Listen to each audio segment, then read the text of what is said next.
This was the scene in the early hours of November 7th. A triumphant Barack Obama celebrating an historic re-election. At the start of 2012, though, this scene looked anything but certain. A sluggish economy, a contentious health care plan, an army of donors willing to part with hundreds of millions of dollars, and an energized Republican base, all presented a huge impediment to a second term. Corporations are people, my friend. Just pumping a little iron to get myself psyched for coming out here. Becky, stand. Oops. I'd say you're fired. They're gonna put you all back in chains. Governor Romney doesn't have a 5-point plan, he has a 1-point plan.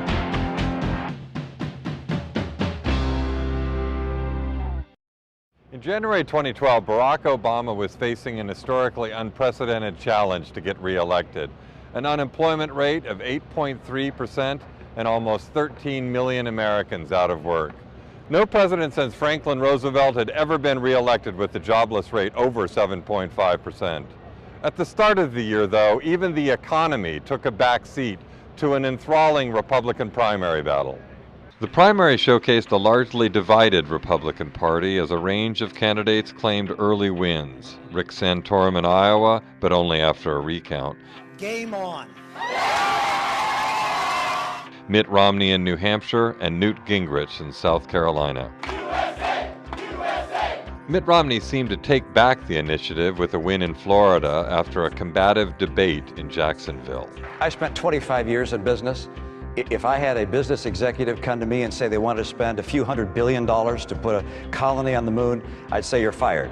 Backed by evangelicals and the party's conservative base, Rick Santorum in his now signature sweater vest took the next 3 states and appeared capable of grabbing the nomination.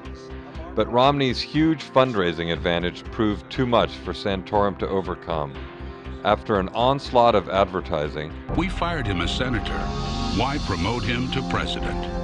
I'm Mitt Romney, and I approve this message. Romney took 7 out of 10 states on Super Tuesday, decisively won Illinois, and then peeled off 8 consecutive states in April. When Gingrich in May and Santorum in April suspended their campaigns, the nomination that had eluded Mitt Romney in 2008 was now his. The same month, unemployment was at 8.2%, almost what it was in January, and with voters consistently saying the economy was the #1 issue, there were troubling signs for the Obama campaign. In June, though, and at this very spot, the White House got a boost.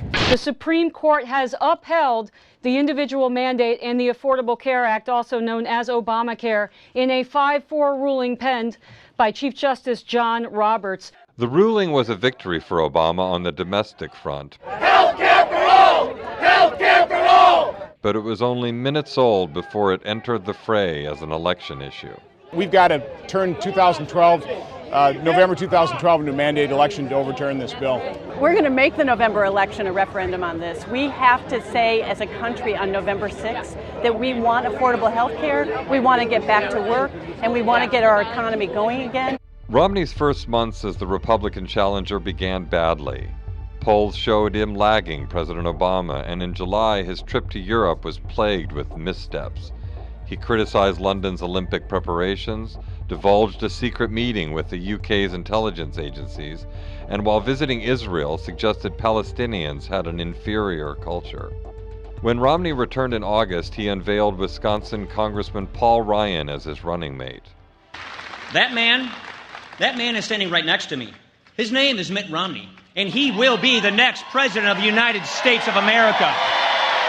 Ryan was popular with the GOP's conservative base, but he faced attacks over his budget plan, including a proposal to turn Medicare into a voucher system. Those attacks, though, seemed like small change when this happened. There are 47% of the people who will vote for the president no matter what. All right, there are 47% who are with him, who are dependent upon government, who believe that they're victims, who believe that government has a responsibility to care for them, who believe that they're entitled to health care, to food, to housing, to you name it. A leaked video from a fundraiser in Florida showed Romney describing half the country as lazy and unwilling to take responsibility. The leak was bad enough for the candidate to call a snap press conference. It's not elegantly stated, let me put it that way. I'm speaking off the cuff in response to a question, and I'm sure I could state it more clearly and in a more effective way. But the video only reinforced perceptions that Romney, the private equity multi-millionaire and son of a former governor, was out of touch. It also gave Democratic ad makers a gift that kept giving. I'm Barack Obama, and I approve this message. There are 47% of the people who will vote for the president no matter what. Mitt Romney calls half the American people Dependent upon government who believe that they are victims. Mitt Romney attacked 47% of Americans who pay no income tax. Now lagging badly in the polls and following a convention that delivered him no bump, Romney's chance at redemption came down to the debates. In the first debate in Denver in early October, Romney clearly got the upper hand. You've been president 4 years. You said you cut the deficit in half. It's now 4 years later. We still have trillion-dollar deficits. The CBO says we'll have $1 trillion deficit each of the next 4 years. If you're reelected, we'll get to $1 trillion debt. The president appeared lethargic, even bored. The polls soon after showed Romney gaining and the president's support slipping. Romney was now within a few points of the president, or, according to some pollsters, even in front of him. But Obama got a boost a few days later when the monthly jobless numbers came out, showing the unemployment rate had dropped to 7.8%, enabling him to strike a cheerier tone on the economy. With that good news, Obama came back much stronger in the second and third debates, grilling Romney on the details of his tax plan and his foreign policy judgment. Governor Romney then also wants to spend $2 trillion on additional military programs, even though the military is not asking for them. That's $7 trillion. He also wants to continue the Bush tax cuts for the wealthiest Americans. That's another $1 trillion. In defending his handling of the attack on an American consulate in Benghazi, which killed American Ambassador Chris Stevens, he provided perhaps the most memorable moment of the debates. You said in the Rose Garden, the day after the attack, it was an act of terror. It was not a spontaneous demonstration. Is that what you're saying? Please proceed, Governor. I want to make sure we get that for the record, because it took the president 14 days before he called the attack in Benghazi an act of terror. Get the transcript. He did, in fact, sir. So let me call it an act of terror. Can you say that a little louder, Candy? The last twist in the campaign came a week before Election Day. Hurricane Sandy makes itself felt in New York City even before the worst of the storm arrives. The storm caused havoc in a dozen states, especially New Jersey and New York. In all, the death toll rose to more than 100. It also caused disruptions to early voting and forced a temporary ceasefire in the campaign. The president was praised for his response to the storm by New Jersey's Republican governor, Chris Christie. I spoke to the president 3 times yesterday. He called me for the last time at midnight last night asking what he could do. I said if he could expedite designating New Jersey as a major disaster area, that would help us to get federal money and resources in here as quickly as possible to help clean up the damage here. The president was great last night. He said he would get it done. The president entered Election Day with a slight lead in most national polls and small but consistent leads in almost all the swing states that would decide who emerged the victor.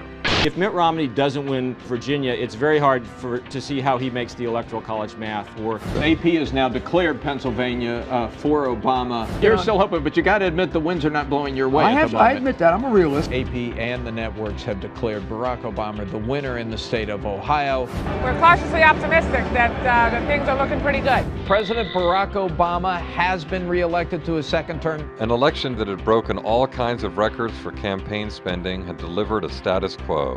A Republican-controlled House, a Democratic-controlled Senate, and Barack Obama as president. We are greater than the sum of our individual ambitions, and we remain more than a collection of red states and blue states. We are and forever will be the United States of America. But there was little time for the newly re-elected president to savor the result. CIA Chief David Petraeus resigned just 48 hours later because of an extramarital affair. Investigations were continuing into the tragedy in Benghazi, and congressional leaders were tussling over how to avoid a fiscal cliff of spending cuts and tax hikes due to take effect in the new year. In 2013, the challenges will go on. At home, the economic recovery continues, but not fast enough for the 12 million still looking for work. Abroad, 2013 will be the penultimate year for combat troops in Afghanistan. A nuclear-capable Iran also looms large. Thanks for watching the Wall Street Journal's Politics Year in Review. This is Neil King in Washington.